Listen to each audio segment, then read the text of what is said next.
آئیے جانتے ہیں تاثرات عوام کی کہ مفتی محمود کون تھے۔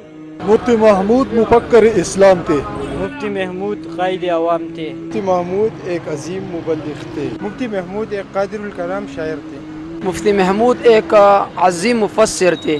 مفتی محمود محب وطن پاکستانی لیڈر تھے۔ مفتی محمود ایک کوہنمش مدرس تھے۔ مفتی محمود صدیق کی صداقت، عمر کی عدالت، علی کی شجاعت، عثمان کی عفت اور معاویہ کی سیاست کے امین تھے۔ مفتی محمود رہنمائی علماء تھے۔ مفتی محمود ثانی ابو الکلام تھے، قادر الکلام تھے، لائق سلام تھے۔ مفتی محمود ایک جید عالم دین تھے۔ مفتی محمود فاتح تحریک ختم نبوت تھے۔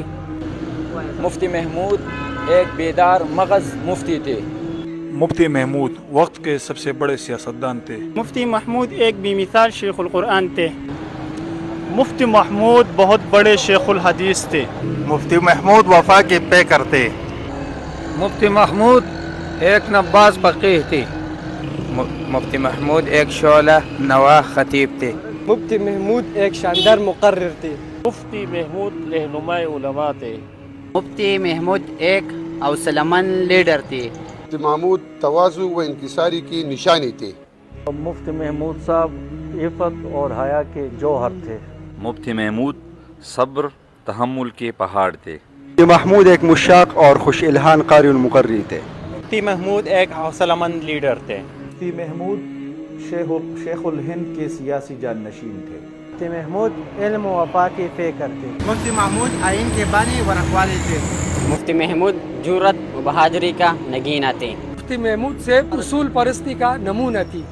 مفتی محمود حسین تھے، جمیل تھے۔ مفتی محمود حق کے توانا آواز تھے۔ مفتی محمود مرجع خلائق تھے۔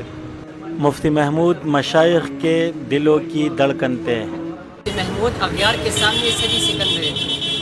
مفتی محمود مغربی ایجنٹوں کو للکارنے والے عظیم مجاہد تھے۔ مفتی محمود شیخ الاسلام کے علمی وارث تھے۔ مفتی محمود فقہا کے ماتے کا جمر۔ مفتی محمود حق کے توانا آواز تھے۔ مفتی محمود خوف خدا کے سوا ہر ڈر سے بے نیاز تھے۔ مفتی محمود برکت و سعادت اور فضیلتوں سے مالا مال۔ مفتی محمود استقلال و استقامت کا مجسمہ تھے۔